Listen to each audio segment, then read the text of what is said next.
ফেসবুকে ছেলে বা মেয়েদের অনেক ছবি আপলোড দেওয়া হয়, এই ক্ষেত্রে ইসলাম কি বলে?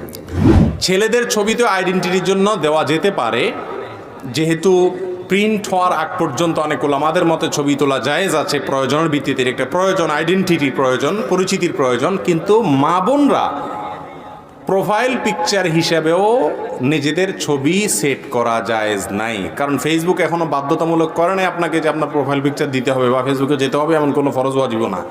অতএব মেয়েরা যদি নিজেদের কোনো ছবি, উন্মুক্ত কোনো ছবি, সেটা মুখ খোলা হোক অথবা যেভাবেই হোক, এটা যদি ফেসবুকে আপলোড করেন প্রোফাইল পিকচার হিসাবে অথবা এমনি, আজকাল দেখা যায় যে এমনিতেই ফুর্তি পার্তার ছবি, একটু ওই হোটেলে দুজন মিলে একটু এক কাপ কফি খাইছে, ওইটাও ছবি তুলে দেয় অমুক হোটেলে খাইতেছে।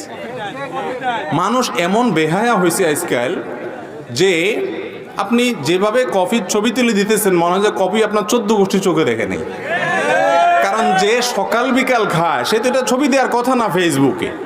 এটা মহিলা পুরুষ না, এক্ষেত্রে একই হামাম্মে সারে নাঙ্গে, এক্ষেত্রে সবাই এক, ঠিক না বে ঠিক?